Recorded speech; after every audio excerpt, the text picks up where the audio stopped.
Morning to all of you my dear students. तो welcome है आज आप लोग का इस आई फाउंडेशन क्लासेस चैनल पे। तो मैं आज आप लोग को रिलेशन में पार्ट 2 पढ़ाने वाला हूँ, जहाँ पे मैं आज डिस्कस करूँगा इन्वर्स रिलेशन, ठीक है। एंड इससे बेस्ड कुछ क्वेश्चंस होंगे। चलिए हम लोग उससे पहले कुछ क्वेश्चंस देख लेते हैं यहाँ पे।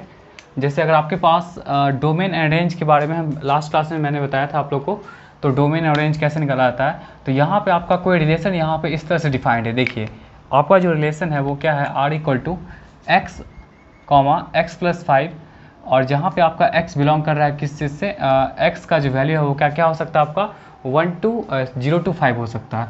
तो देखिए पहले इस क्वेश्चन का सॉल्यूशन देखिए। अगर हम यहाँ पे x अगर 0 रख रहे हैं, ठीक है, अगर 0 रख रहे हैं तो उस केस में देखिए तो क्या हो जाएगा। अगर हम x यहाँ पे अगर 0 रखेंगे तो ये क्या हो जाएगा, 0 + 5 क्या हो जाएगा, 5 हो जाएगा। अगर हम यहाँ पे फिर 1 रखते हैं तो क्या हो जाएगा, 1 पे क्या दे देगा, 6 दे देगा। फिर 2 पे अगर रख रहे हैं यहाँ पे तो 2 पे क्या दे देगा, 7 दे देगा। फिर 3 पे कितना देगा, 3 पे 8 हो जाएगा, 3 पे 8 हो जाएगा। फिर 4 पे 9 हो जाएगा, और फिर 5 पे क्या हो जाएगा आपका 10 हो जाएगा, ठीक है। तो इस तरह से ये यहाँ पे रिलेशन डिफाइंड हुआ। और यहाँ पे अगर आपको जब डोमेन निकालना होगा तो आप ऐसे लिखेंगे, domain of R, domain of R. और दूसरा आपका क्या है, रेंज ऑफ आर। दूसरा आपका क्या है, रेंज ऑफ आर। तो डोमेन ऑफ आर कैसे निकालेगा, जो भी ऑर्डर्ड पेयर का फर्स्ट एलिमेंट होगा सब डोमेन हो जाएगा। मतलब आप यहाँ पे लिख सकते हैं 0 1 2 3 4 5, और रेंज क्या हो जाएगा आपका 5 6 7 8 9 10। तो इस तरह से हम क्या कर सकते हैं, रिलेशन को डिफाइन भी कर सकते हैं, और साथ में हम डोमेन एंड रेंज भी निकाल सकते हैं यहाँ से, ठीक है। चलिए अब हम लोग नेक्स्ट आते हैं, हम लोग इन्वर्स रिलेशन पे आते हैं। देखिए इन्वर्स रिलेशन क्या होता है। अगर आपके पास आपके पास सेट है ए एंड बी, ठीक है, और आर आपका क्या है, रिलेशन है कहाँ, ए टू बी है। तो आपका इन्वर्स जो रिलेशन होगा उसको हम लोग डिनोट करते हैं क्या चीज़ से, आर, और यहाँ पे इसका पावर क्या दीजिएगा, -1 दीजिएगा, ठीक है। अब मतलब आपके पास दो सेट है, A and B, 2 sets, and R B A relation from A to B. अगर आर आपका जो रिलेशन है वो कहाँ है, सेट ए से सेट बी है, तो इसका जो इन्वर्स होगा उस इन्वर्स को हम लोग डिनोट करते हैं आर इन्वर्स से ऐसे। डोमेन ऑफ जो रिलेशन होगा, जो रिलेशन आर है, तो वो किसके इक्वल हो जाएगा, रेंज ऑफ आर इन्वर्स के। कहने का मतलब क्या हुआ कि इन्वर्स रिलेशन में जो डोमेन होगा वो रेंज का काम करेगा, और जो रेंज होगा वो डोमेन का काम करेगा। जैसे देखिए एक एग्जाम्पल से क्लियर कर देते हैं यहाँ पे। अगर आपके पास ऐसा कुछ करके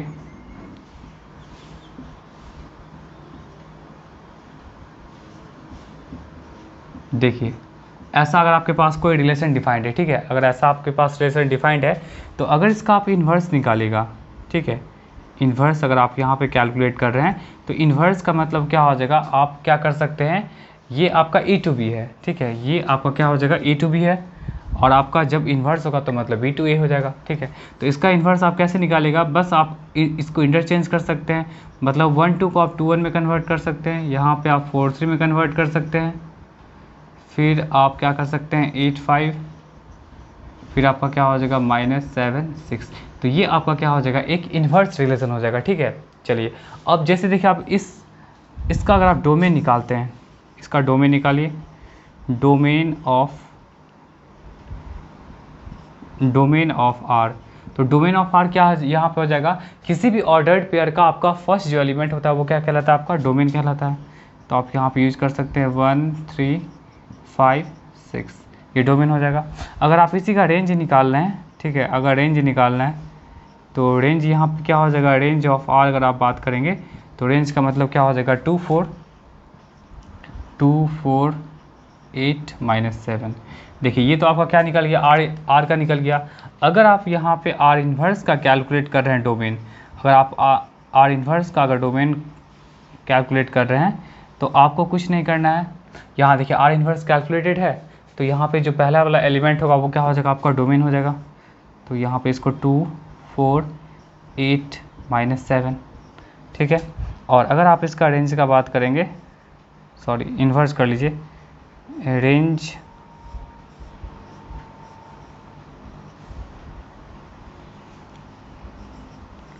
यहाँ पे अगर आप रेंज ऑफ आर का बात करेंगे, आर इन्वर्स का, तो वहाँ पे क्या हो जाएगा आपका, देखिए इसमें क्या हो जाएगा 1356, ठीक है 1356। तो देखिए यहाँ जो आपका डोमेन ऑफ आर था, देखिए डोमेन ऑफ आर था तो वो किसके बराबर हो गया आपका, रेंज ऑफ आर इन्वर्स के बराबर हो गया, और रेंज ऑफ आर जो था वो डोमेन ऑफ आर इन्वर्स के बराबर हो गया। तो इस तरह से हम कह सकते हैं कि किसी भी रिलेशन का हम इन्वर्स आसानी से निकाल सकते हैं और उसके बाद हम लोग डोमेन और रेंज भी निकाल सकते हैं। ठीक है, चलिए इसको पहले आप लोग नोट कर लीजिए। कुछ और क्वेश्चन इसको हम लोग देखते हैं। देखिए आर आपका क्या है, रिलेशन है, वो रिलेशन क्या है, लेस देन है फ्रॉम ए टू बी, मतलब जो भी आपका रिलेशन है वो क्या है, लेस देन है ए टू बी। तो आपको आर इन्वर्स कैलकुलेट करना है। इसको मान लीजिए आप फर्स्ट, इसको सेकेंड, इसको आप थर्ड। ठीक है, तो देखिए फर्स्ट का हम सॉल्यूशन बता रहे हैं। देखिए कोई रिलेशन आपका डिफाइंड है ए टू बी है, लेकिन वो क्या है आपका लेस देन है। तो लेस देन है तो आपको सबसे पहले आपको रिलेशन यहाँ पे निकालना पड़ेगा। आपको ऐसा देखना पड़ेगा कि पहला वाला क्या होना चाहिए आपका, वो आपका लेस देन होना चाहिए सेकंड वाले से। ठीक है, तो फर्स्ट आपका लेस देन, तो 1 1 के साथ नहीं हो सकता है।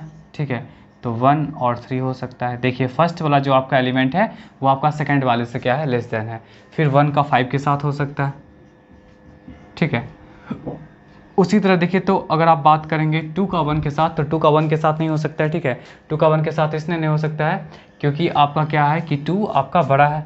तो 2 का फिर अगर आप 3 के साथ कर रहे हैं, जस्ट ए मिनट, 1 का 3 के साथ हो गया। ठीक है, अगर आप क्या करेंगे 1 का 3 के साथ, वो भी नहीं होगा। एक मिनट, ये आपका हो सकता है।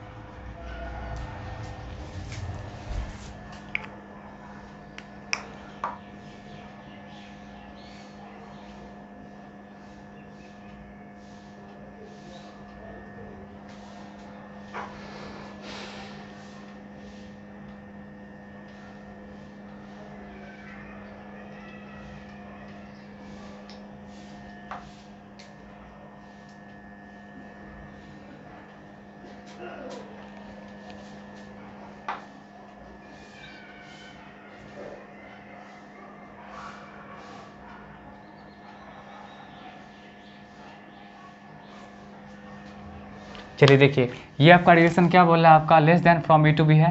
तो आपका देखिए तो 1 का 1 के साथ नहीं हो सकता है, बिकॉज पहला वाला जो एलिमेंट होगा वो ऑलवेज स्मॉलर होना चाहिए। तो 1 का 1 के साथ नहीं हुआ, तो 1 का 3 के साथ हुआ।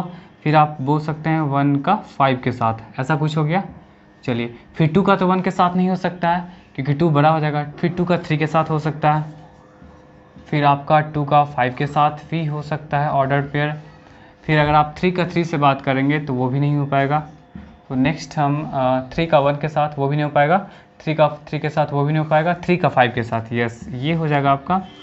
और फिर देखिए 4 का 1 के साथ नहीं हो पाएगा, 4 का 3 के साथ भी नहीं हो पाएगा, और 4 का 5 के साथ हो पाएगा। तो इस तरह से आप क्या कर सकते हैं, ये रिलेशन कैलकुलेट की। ठीक है, बट क्वेश्चन यहाँ पे क्या बोल रहा है आपका, आर इन्वर्स कैलकुलेट करने के लिए। तो आर इन्वर्स यहाँ से आसानी से कैलकुलेट कर सकते हैं। क्या करेगा, आर इन्वर्स के लिए आप ऑर्डर्ड पेयर के एलिमेंट्स को आप इंटरचेंज कर सकते हैं। 3 1 हो गया, ये आपका 5 1 हो जाएगा, ये आपका 3 2 हो जाएगा, ये आपका 5 2 हो जाएगा, ये आपका हो जाएगा 5 3, ये आपका हो जाएगा 5 4। ठीक है, चलिए ये रहा आपके फर्स्ट क्वेश्चन का सॉल्यूशन रहा।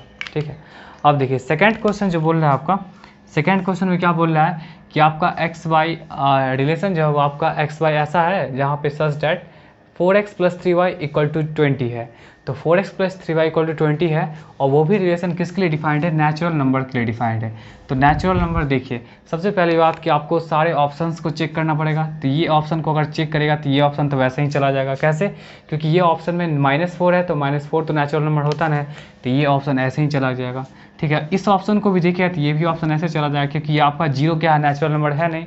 ठीक है, अगर आप 3 4 रख रहे हैं तो 3 4 कहने का मतलब कि x के प्लेस पे अगर आप 3 रखेंगे तो 4 3 जा कितना होता है 12, और 3 4 जा कितना होता है 12, 12 12 क्या 24, 24 का भी 20 के इक्वल नहीं होगा। इसका मतलब क्या हो जाएगा आपका ऑप्शन डी हो जाएगा। देख लीजिए 4 2 जा 8 हो गया, और फिर 3 4 जा 12, 8 + 12 क्या हो जाएगा 20 हो जाएगा। तो ऑप्शन डी यहाँ पे वैलिड है। ठीक है, ऑप्शन डी यहाँ पे वैलिड है। और क्यों डी वैलिड है, क्योंकि देखिए आपका बी भी हो सकता है, बट यहाँ पे ये आपका 0 है, जो कि 0 आपका नेचुरल नंबर में कंसिडर नहीं होता है, इसलिए ऑप्शन बी सेटिस्फाई कर रहा है यहाँ पे इस इक्वेशन को। बट यहाँ पे बी नहीं हो सकता है क्योंकि नेचुरल नंबर के लिए डिफाइंड है। हाँ, अगर रियल नंबर के लिए होता तो हम कह सकते थे, या होल नंबर के लिए होता तो हम बोल सकते थे यहाँ पे, ठीक है। चलिए सेकंड क्वेश्चन भी हो गया आपका।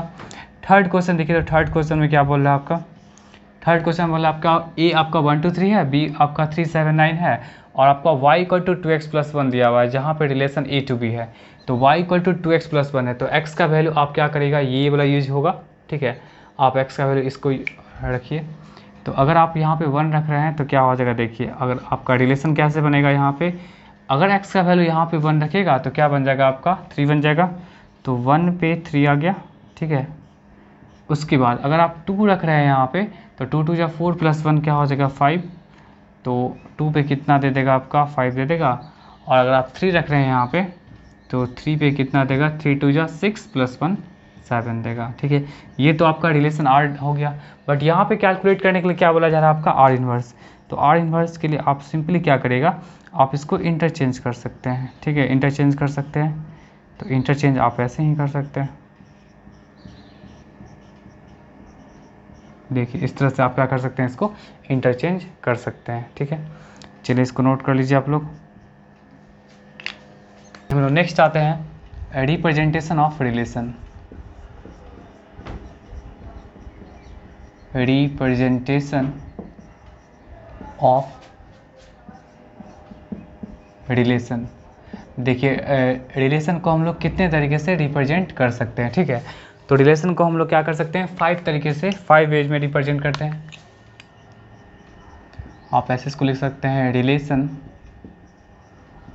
Can be